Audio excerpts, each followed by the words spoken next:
다 같이 사도신경으로 우리의 신앙을 고백하며 새벽 예배를 하나님께 드리겠습니다. 전능하사 천지를 만드신 하나님 아버지를 내가 믿사오며 그 외아들 우리 주 예수 그리스도를 믿사오니 이는 성령으로 잉태하사 동정녀 마리아에게 나시고 본디오 빌라도에게 고난을 받으사 십자가에 못 박혀 죽으시고 장사한 지 사흘 만에 죽은 자 가운데서 다시 살아나시며 하늘에 오르사 전능하신 하나님 우편에 앉아 계시다가 저리로서 산자와 죽은 자를 심판하러 오시리라. 성령을 믿사오며 거룩한 공예와 성도가 서로 교통하는 것과 죄를 사하여 주시는 것과 몸이 다시 사는 것과 영원히 사는 것을 믿사옵나이다. 아멘.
오늘 우리에게 주시는 하나님의 말씀은 느헤미야 13장 15절부터 31절까지의 말씀입니다.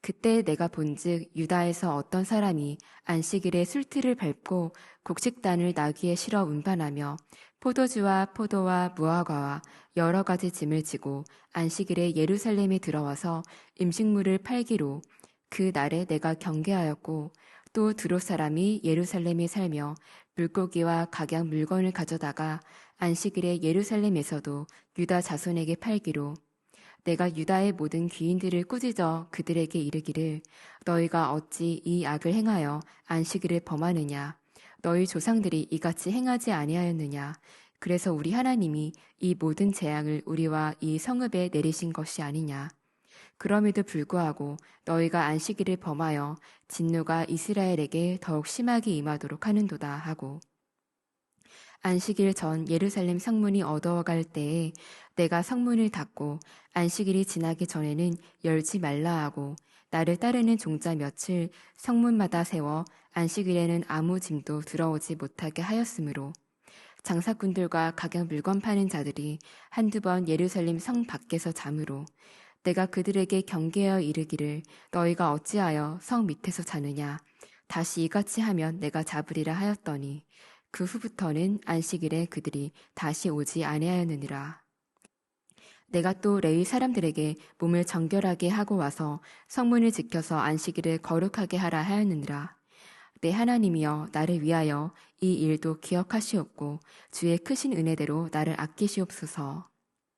그때 내가 또 본즉 유다 사람이 아스돗과 암몬과 모압 여인을 맞아 아내로 삼았는데 그들의 자녀가 아스돗 방언을 절반쯤은 하여도 유다 방언은 못하니 그 하는 말이 각 족속의 방언이므로 내가 그들을 책망하고 저주하며 그들 중 몇 사람을 때리고 그들의 머리털을 뽑고 이르되 너희는 너희 딸들을 그들의 아들들에게 주지 말고 너희 아들들이나 너희를 위하여 그들의 딸을 데려오지 아니하겠다고 하나님을 가리켜 맹세하라 하고 또 이르기를 옛적에 이스라엘 왕 솔로몬이 이 일로 범죄하지 아니하였느냐 그는 많은 나라 중에 비길 왕이 없이 하나님의 사랑을 입은 자라 하나님이 그를 왕으로 삼아 온 이스라엘을 다스리게 하였으나 이방 여인이 그를 범죄하게 하였나니 너희가 이방 여인을 아내로 맞아 이 모든 큰 악을 행하여 우리 하나님께 범죄하는 것을 우리가 어찌 용납하겠느냐.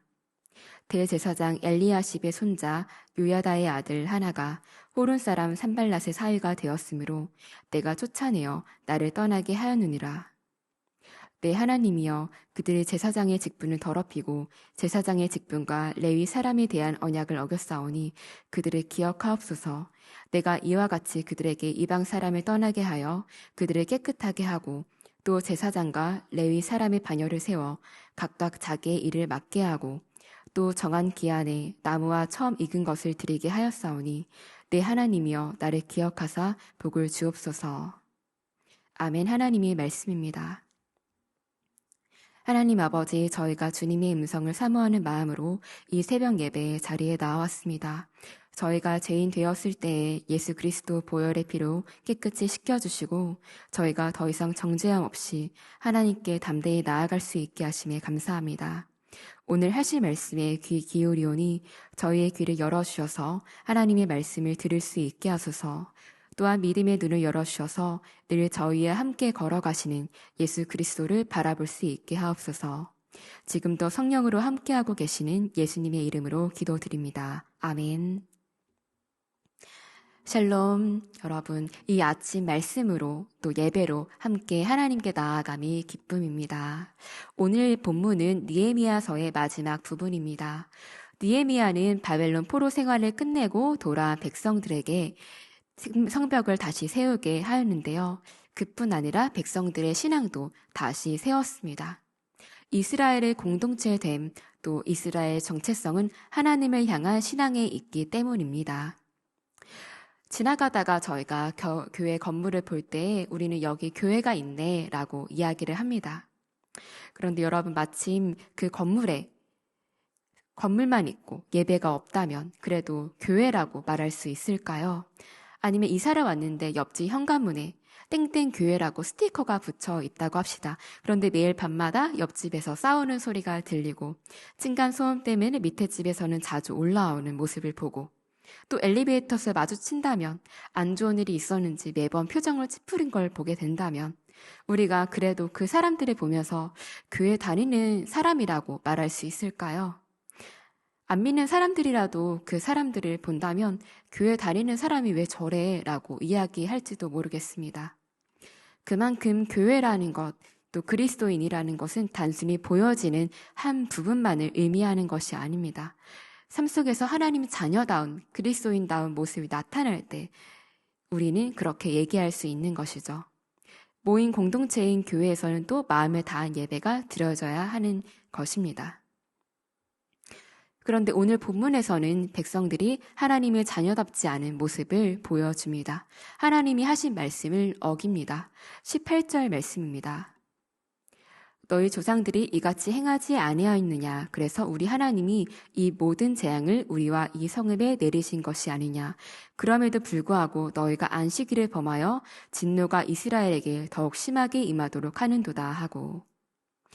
여러분, 안식일이 어떤 날인가요? 이스라엘 백성들이 애굽을 나왔을 때에 하나님이 주신 10계명 중에 하나입니다. 제4계명이죠. 하나님이 일을 쉬신 그 날에 우리도 쉬면서 하나님을 기억하고 기념하라고 하나님께서 친히 지정하신 날입니다. 그런데 이 안식일을 어기는 모습을 이스라엘 백성들이 보여줍니다. 안식일에는 일이라고 할 만한 것, 즉 물건을 옮기는 것, 물품을 사고 파는 것 등이 금지되어 왔었습니다. 그래서 안식일 전날 해가 지는 때부터 안식일 날 해가 지는 때까지 그때 동안에는 이 안식일 규정을 이스라엘 백성들이 지켜왔습니다. 그런데 이 안식일이 무시되었던 것입니다. 하나님의 말씀을 어느새 어기고 있었습니다. 15절을 보면 포도주 틀을 밟으며 포도주를 만들었고 곡식을 나귀로 운반했고 포도주, 포도, 무화과 등 여러 것들을 가져와서 안식일에 팔았다고 합니다. 유대인뿐만이 아니죠. 예루살렘에는 두로 사람들도 많이 살고 있었습니다. 그런데 그들도 물건을 팔고 있었습니다. 그 말인즉슨 안식일에 사는 사람들이 있었다는 것입니다. 장사가 되니까 팔지 않겠습니까? 그런데 여러분, 이 안식일 문제는 사실 예전부터 많이 거론되어 왔었습니다. 예레미야 17장을 봐볼까요? 17장 22절, 27절입니다. 안식일에 너희 집에서 짐을 내지 말며 어떤 일이라도 하지 말고 내가 너희 조상들에게 명령함 같이 안식일을 거룩히 할지어다. 그러나 만일 너희가 나를 순종하지 아니하고 안식일을 거룩되게 아니하여 안식일에 짐을 지고 예루살렘 문으로 들어오면 내가 성문에 불을 놓아 예루살렘 궁전을 삼키게 하리니 그 불이 꺼지지 아니하리라 하셨다 할지니라 하시니라. 여러분, 이때는 남유다가 멸망하기 전의 상황입니다. 하나님이 예레미야를 통해서 백성들에게 심판과 구원을 말하셨는데요. 이때 안식일을 거룩하게 지키라는 말씀도 하셨습니다. 이때도 안식일 규정이 무너져 있던 것입니다. 그리고 안식일이 지키지 않을 시 예루살렘 궁전을 불타게 하겠다고 엄포를 놓으셨습니다. 근데 실제로 나중에 예루살렘이 멸망할 때 바벨론의 갈대아인들이 정말 궁전과 집들을 불사르죠. 바벨론 포로에서 풀려나 다시 돌아왔을 때는 140여 년이 지난 후였습니다. 그때 당시 멸망의 모습을 봤던 사람들은 이제 없습니다. 직접 봤고 기억했던 사람들은 없지만 그래도 그들의 부모 밑에서 이야기들을 전해 들었을 것입니다. 부모 세대에게서 또 그 부모는 부모의 세대에게서 이 끔찍한 이야기들을 들었을 것입니다. 그리고 하나님의 말씀을 듣지 않았기에 결국 멸망당하게 되었다고 그 원인도 구체적으로 들었을 것입니다. 그래서 앞에 9장 10장을 보면요. 백성들은 회개 기도도 하고 율법을 지키겠다고 약속도 했던 것입니다. 한번 10장을 봐보실까요? 혹시 이 땅 백성이 안식일에 물품이나 온갖 공물을 가져다가 팔려고 할지라도 우리가 안식일이나 성일에는 그들에게서 사지 않겠고 7째 해마다 땅을 쉬게 하고 모든 빚을 탕감하리라 하였고 혹시 이방인들이 와서 물건을 팔지라도 안식일에는 사지 않겠다는 것입니다. 그런데 율법을 지키기로 맹세한 지가 얼마나 되었다고 금세 이전의 죄의 모습과 습관으로 돌아갔습니다. 느헤미야는 이 모습을 보면서 귀족들을 꾸짖습니다. 조상들이 똑같이 행동했고 그래서 하나님의 심판이 있었던 것을 알면서도 안식일을 지키지 않았냐고 꾸짖습니다. 그리고 안식일 전날 밤에 성문을 닫고 안식일 끝난 후에 밤에 이제 열도록 했습니다. 또 상인들에게는 물건을 팔러 오지 않도록 경고하고 레위 사람들이 성문을 단단히 지키도록 했습니다. 레위 사람들도 공동체 안에서 이 안식일 규정을 지키도록 함께 참여하도록 한 것입니다. 혹시라도 누가 경고를 어기고 몰래 들어오지 않도록 보초를 세운 것이죠. 그렇게 느헤미야는 백성들 사이에 안식일 규정을 제대로 세웁니다. 그 다음에 느헤미야의 계획이 하나 더 나오는데요. 바로 이방 여인들과의 혼인입니다. 23절, 24절을 같이 보실까요?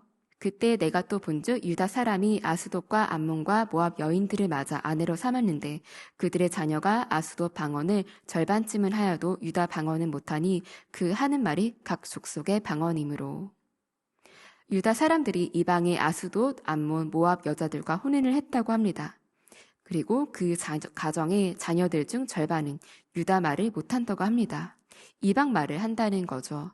유다 말을 못하면 과연 유다 사람이라고 할 수가 있을까요? 이건 단순히 다른 나라 말을 쓴다는 문제가 아닙니다. 일제강점기 시대에 많은 사람들이 우리나라 말과 글의 중요성을 강조했는데요. 당시 활동했던 최현배라는 국어학자가 이렇게 말했습니다. 말은 민족의 어리다라고요. 말이 민족의 정신이고 정체성이라는 것입니다. 왜냐하면 그 나라 말을 통해서 문화가 공유되고 계승되고 계속해서 발전되기 때문입니다. 여러분 생각해 볼까요? 이스라엘 백성들은 초막절마다 그 외에 중요한 집회 때마다 율법책을 읽었습니다. 근데 이때 아이들이 말씀을 이해할 수가 있을까요? 전혀 배우지 못한 다른 나라 말로 성경을 듣는 것입니다. 그렇다고 가정에서 엄마가 신앙 교육을 하지도 않았을 것입니다. 어머니가 우상을 섬기는 이방 민족이지 않습니까? 다음 세대 아이들에게서는 이제 신앙이 끊기는 것입니다. 이것은 심각한 문제라고 할 수가 있습니다. 그래서 느헤미야가 속이 터집니다. 느헤미야가 이방 여인과 혼인한 사람들을 호되게 혼내는데요. 책망하고 저주할 뿐 아니라 때리고 머리털까지 뽑았다고 합니다. 아마 느헤미야는 꽤 과격한 사람이었다고 것 같습니다. 근데 이방 혼인도 20여 년 전 이스라엘 때도 문제가 되었습니다. 에스라 9장 말씀입니다. 그들의 딸을 맞이하여 아내와 며느리로 삼아 거룩한 자손이 그 지방 사람들과 서로 섞이게 하는데 방백들과 고관들이 이 죄에 더욱 으뜸이 되었다 하는지라. 내가 이 일을 듣고 속옷과 겉옷을 찢고 머리털과 수염을 뜯으며 기가 막혀 앉으니. 이스라엘 백성들은 하나님의 백성으로 거룩하게 구별되었는데 이방 민족들과 이제 혈통이 섞이게 되었습니다. 그리고 이 죄에 이스라엘 지도들과 관리, 공동체 리더들이죠. 이 사람들이 으뜸이 되었다고 합니다. 그래서 에스라가 속옷과 겉옷을 찢고 머리털과 수염을 뜯으며 저녁까지 기가 막혀 앉아 있었다고 합니다. 성경에 기가 막혀라는 단어가 잘 나오지 않습니다. 근데 얼마나 황당했으면 이렇게 적혀 있을까 싶지 않습니까? 근데 여기서 에스라는 자신의 머리털을 쥐어뜯습니다. 느헤미야는 그 죄 지은 사람의 머리털을 잡아 뜯는데 말입니다. 우리는 좋게 이야기를 할 때 죄에서 돌아오고 말씀을 따라야 될 줄로 믿습니다. 느헤미야는 이 문제에서도 옛적 솔로몬의 이야기를 꺼냅니다.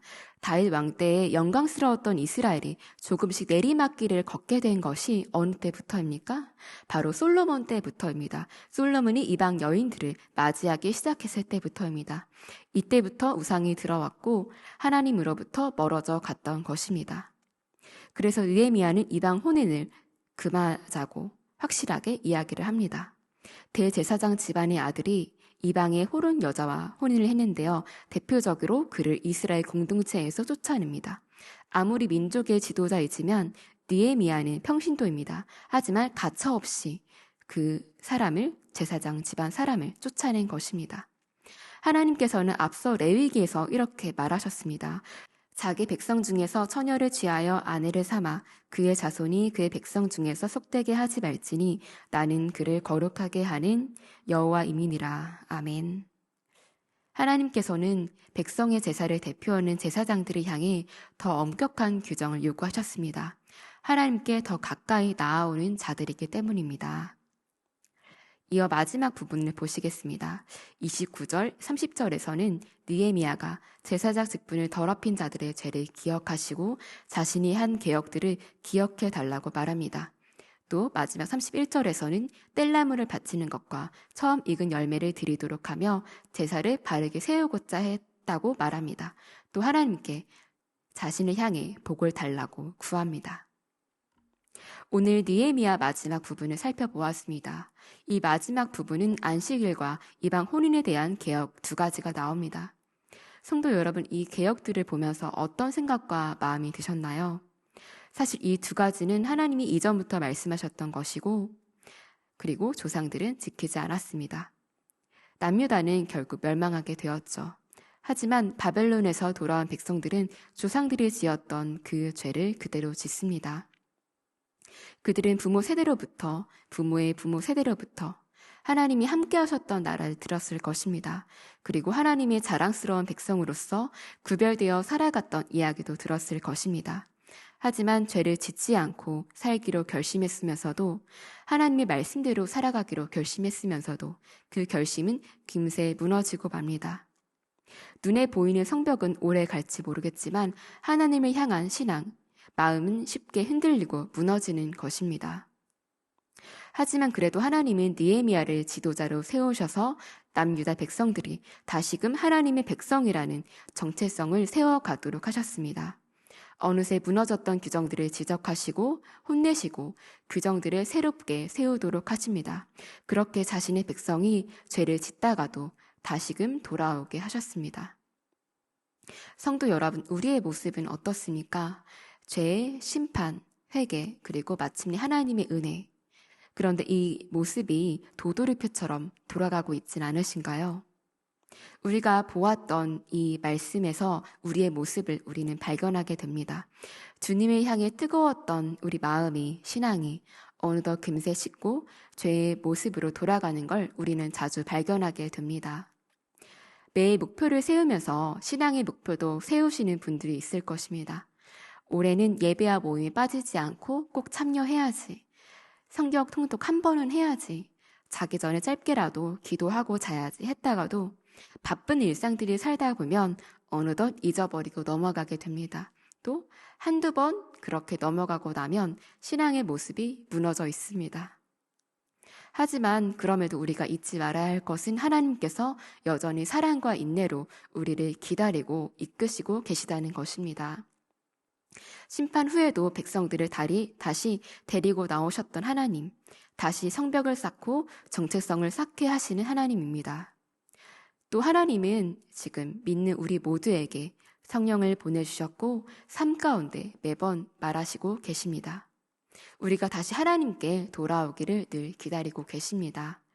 우리가 하나님의 백성답게 삶 가운데 살 수 있도록 이끄시고 계시다는 것입니다. 사랑하는 성도 여러분, 올해가 얼마 남지 않았습니다.